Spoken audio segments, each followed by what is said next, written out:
Is Spider-Man Far From Home just a remake of Sam Raimi's Spider-Man 2? Sit back, relax, grab some popcorn, and you'll soon find out. Pizza time. Shh, it's starting. Spider-Man Far From Home recently came out, and I've been completely puzzled that no one on the internet is comparing the great original Spider-Man 2 with Far From Home. After long deliberation, and I mean long procrastination, look out, here comes the Spider-Man. Okay, sorry, but it was a perfect opportunity, I had to. Anyways, of course Far From Home isn't a direct copy of Raimi's 2004 masterpiece, but it does take more than a few major plot points. One of the major plot points that was borrowed, stolen, in Far From Home was Peter Parker's identity crisis. In both movies, we see both Tom Holland and Tobey Maguire's Peter Parker struggle between being a regular Peter and being the friendly neighborhood Spider-Man. With Tobey, his Peter is facing the problem with living double lives. He loves being Spider-Man, but he also wants to focus on his life and his career, and his future especially. He's lazy, he's tired, he's always late, and he never being reliable as Peter Parker. He soon loses his Spidey ability and decides to give up the mask and live a life worry-free. He progresses his Peter life, but criminals are running rampant through the streets. He only decides to get back in the game when he remembers Uncle Ben's great quote, "With great power comes great responsibility." And it's almost the same exact problem with Tom Holland. We see Holland battling to be a regular old Peter Parker as the world begs the question, who will be the next Iron Man? Peter just lost his mentor and is already being tasked with the burden of filling in his very, very big shoes. All Peter wants to do is be a regular high school kid with regular high school problems, like girls. Subtle nod to the next plot point. In both movies, we see Peter struggling to confront his feelings to MJ, both Mary Jane and Michelle Jones. In Far From Home, we see a regular high school kid nervously trying to tell his true feelings to his crush. In Spider-Man 2, we see a broke college kid struggling to tell MJ his feelings to her and to show her that he is reliable and trustworthy as he says. Not only are both trying to get with MJ, but there's already some competition to her heart.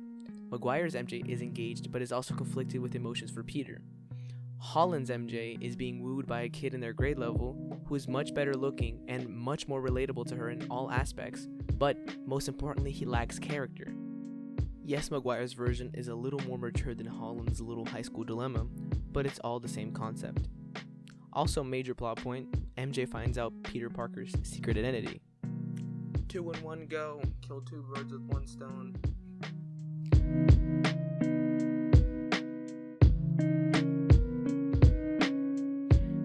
In both movies, we see Peter look up to a mentor.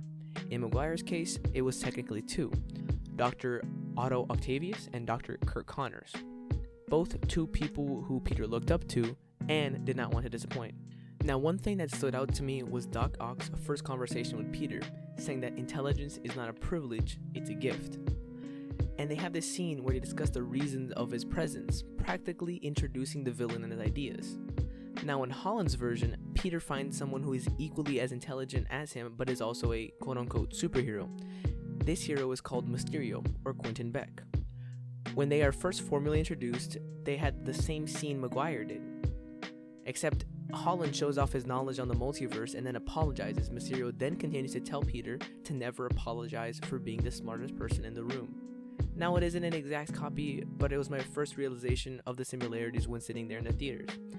Not only does this movie establish a new character Peter can relate to, but this character ends up being the villain, and in Holland's case, betraying him.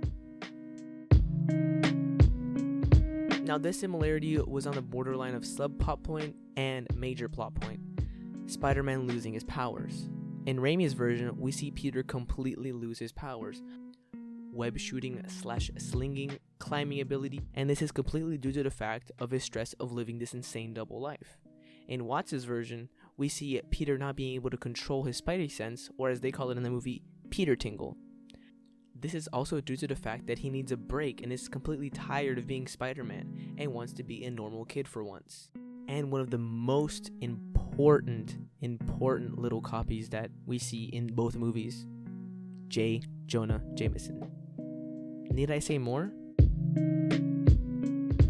Just because these movies did have a lot of similar plot points doesn't mean they weren't great in their own way.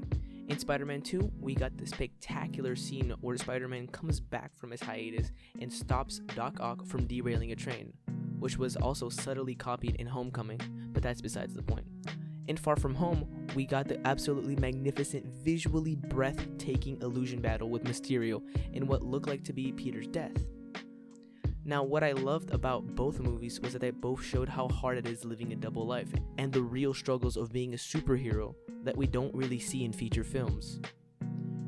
They not only did that, but they also did it in their own unique stylized way. Raimi's was a little more mature and serious for that era of kids, and Watt's version not only made us think about what is really real and what is an illusion, but he did it in such a way where everyone could understand, even the little kids. Again, I'm Marcos D'Souza, and this has been my video essay.